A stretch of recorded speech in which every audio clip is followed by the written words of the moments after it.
you for letting me borrow Darren. I know you guys have some crazy stories, and he loved you very much. Daniel, Richard, Javi, you guys were his brothers. I think there was not one day you guys kept in touch. And he shares so many stories with me about you guys. Sad, funny, crazy stories. And I appreciate all of you guys for being in Darren's life because you guys meant so much to him. So much. I know, Steve. I was referred to you as his little brother. I love my little brother. You know, he had your back. And I know the last time we went out to dinner, he told me, I know Daniel, Richard, Javi, Grace, they have my back. They will always have my back. He loved all of us. Right now, to me, this is just like a dream. I still can't get those ugly images out of my head. As much as I fight it to keep thinking and having good thoughts and good memories, because we have so many, I just can't. I can't, and I don't know when I will be able to forget that night.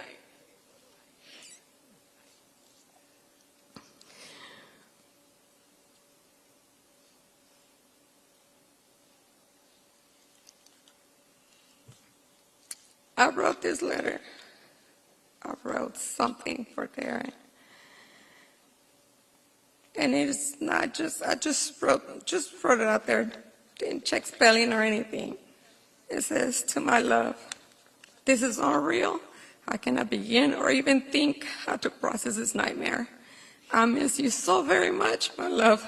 As I sit here in our room, in bed, for the first time since this nightmare, thinking and reading all of your cards and letters you wrote me, I can't help but to cry and want to feel your arms around me so much, my love. Babe, I miss you terribly. I can hear your voice whispering to me how much you love me. And I can't help it, but I want you back by my side. Babe, I miss you so much. I miss you so much, and I love you. Our last conversations in Galveston about our wedding, they never happened. You asked me what I loved about our relationship, and I said every good or bad, because all of that has made this relationship so strong. He said to me, babe, and that's why I'm so in love with you, because the way you loved me, you always said to me, Darren, I never had a home. I never owned a home. I never had a home. I never had a real family. You're my home. You are my family. You and the kids are my family. You are my family to me and Andrea. You always apologize for not knowing how to act or how to handle situations. You said to me, I'm sorry. I just never had this kind of love. Now my job is to love you, be your protector. You said, and got upset sometimes because I didn't ask you for anything. I never asked Aaron for anything, nothing whatsoever. You always wanted to provide me with even the smallest detail. And I love that about you. Our dates, movie dates on Tuesdays, our fishing trips, when we didn't even catch anything, and when you overpacked for our trips. I love all these things about you. Physically, I know you are not here, but I want you here. I need you here. I just want to wake up from this bad dream. Your last words to me were, wait right here, babe, coming out of the store. And then you disappear on me. Then you said to me, "Run, babe." And I couldn't turn away from you. I walked away. Your next words were, "Call 911, babe." I ran to you. And your next words to me were, "I love you, babe. I can't breathe."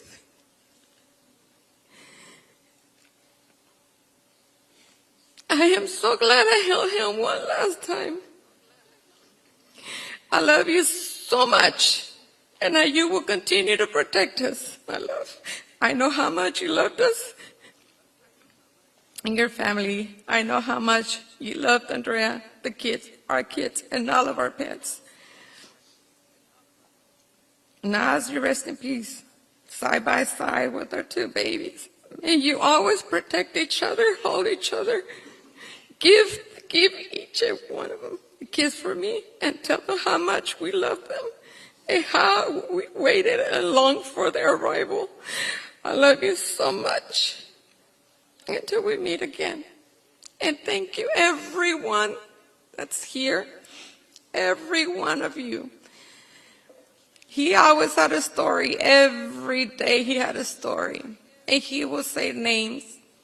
And now as I meet people around, they come up to me.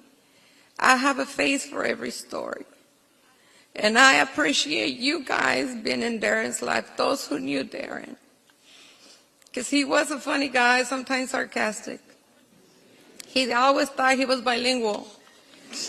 And I am so sorry to say this, but he was a fraud to the county. Because he would cheat. And I always told him, "You're just a fraud. My taxpayer money is going, you're wasting it. You're just, a fraud." He would call me before his test to ask me how to say mustache. And he didn't know how.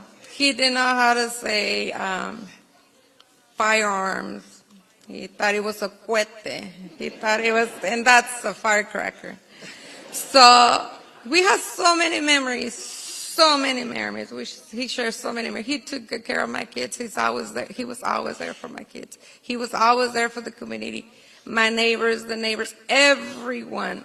Those who knew Darren, really, if he saw you needed anything, Darren was there to get you, to have your back. Fix it, buy it, however he could. The last one one of the stories that I remember was one of his deputy retired friends, so he's disabled. I don't remember the name. Clark. Wheelchair? Clark from District 1, yeah. He was in need of a wheelchair. He looked, and I was looking on the phone. I was like, "What are you looking for?" He goes, "I need to buy him a wheelchair." So I started looking on Amazon, and he goes, "No, not that kind." So he wanted this very specific kind. So he found this lady far away. I don't know, I think it was in Hockley or Tomball. This lady had a brand new electric wheelchair, $400. So that day he comes home, he goes, "Babe, let's go get this wheelchair." We drove to Tomball. He was so proud and he was so happy. We went and picked it up, and that night it was Darren, Andrea, and me. We went and dropped it off. This man was so happy to have his wheelchair. And Darren was just a very giving person. Even if you didn't have to ask him, even if he heard you mention something that you like, believe me, he'll get it. But believe me, this is so hard. I don't wish this upon anybody. Nobody. I don't eat. I think since Thursday, I think I've had like 6 hours of sleep. The most. And I sit there and I try to eat, and I can't eat because he's not eating. He loves food. And I can hear him just looking at me and wondering that he wanted his steak. But really, he was a good person. he truly was a good person. Love you, babe.